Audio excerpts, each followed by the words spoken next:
రక్షకుడును మన ప్రభువైన యేసుక్రీస్తు నామములో మీ అందరికీ హృదయపూర్వక వందనములు. ఈరోజు దేవుని వాగ్దానము ఇర్మియా గ్రంథము 32వ అధ్యాయము 40వ వచనము.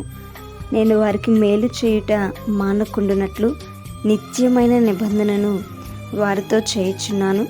వారు నన్ను విడవకుండునట్లు వారి హృదయములలో నా ఎడల భయభక్తులు పుట్టించదును. హల్లెలూయా.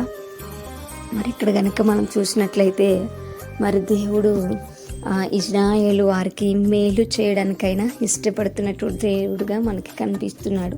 మరి కేవలం ఇజ్రాయేలీలకే కాదు, కానీ ఈరోజు మనకి కూడా ఆయన మేలు చేయడానికి ఇష్టపడుతున్నటువంటి దేవుడు. హల్లెలూయా. మరి దేవుడికి మనం ఎల్లప్పుడూ కూడా భయపడాలి. మరి ఆయనకు ఎల్లప్పుడూ కూడా మనం కృతజ్ఞతాస్తులు మరి చెల్లించేటువంటి విధముగా ఉండాలి.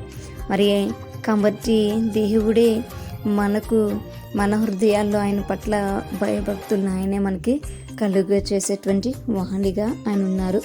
మరి ఆయన చేసేటువంటి మేలును మనం పొందుకోవాలి అని అంటే, మరి ఆ మేలు మన జీవితాల్లో జరగాలి అని అంటే మనము ఆయన్ను ఘనపరిచేటువంటి వారముగా, మనము దేవునికి లోబడేటువంటి బిడలముగా ఉండాలి. అలాంటి స్థితి దేవుడు మనకు అనుగ్రహించడానికైనా ఇష్టపడుతున్నటువంటి దేవుడు.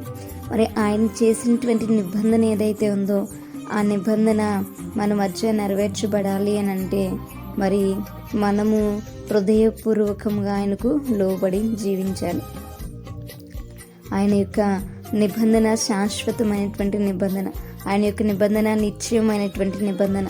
కాబట్టి ఆ యొక్క నిబంధన మన ఎడల నెరవేర్చబడాలి అని అంటే మనము ఖచ్చితంగా దేవుని యందు భయభక్తులు కలిగి ఉండాలి.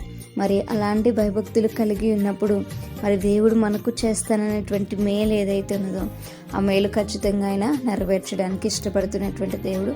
ఆ మేలు ఆయన నెరవేర్చేటువంటి దేవుడు. కాబట్టి మనము ఆయనను విడవకుండా మరి ఉండాలి అని అంటే మనము ఖచ్చితంగా దేవుని యొక్క మాటలను వినేటువంటి వారముగా ఉండాలి.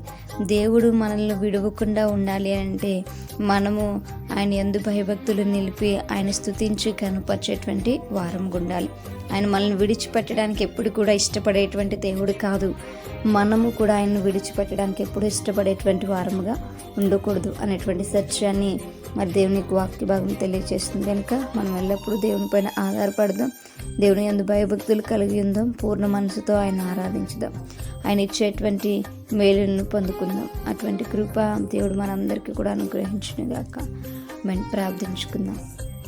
పరిశుద్ధుడ మహాకరుణ మీకు వందనాలు, ప్రేమ స్వరూపం మీకు స్తోత్రాలు. నచ్చమే ప్రభువా, మీరే మాకు తోడుగా ఉండి మీ మేలును నా పైన మా పైన అనుగ్రహిస్తున్నందుకు మీకు స్తోత్రాలు తెలియచేసుకుంటున్నాం. మానక కృప చూపుతున్నటువంటి దేవా మీకు వందనాలు. అయ్యా తండ్రి, మీ యొక్క మేలులతో మా హృదయాలు తృప్తిపరచమని, నిత్యమైనటువంటి నిబంధనతో మమ్మల్ని ముందుకు నడిపించమని, విడువక ఎడబాయక అయ్యా తండ్రి నీ కృపను మా పైన ఉంచమని ప్రభావ వేడుకుంటూ ప్రార్థన దయచేసి మీ పాదశానికి చేర్చుకోమని అతి పరిశుద్ధ నామములో అతి మిక్కిలి నేముగా బ్రతిమలాడి వేడుకుని పొందించిన మా ప్రియ పరలోకపు మా కన్న తండ్రి.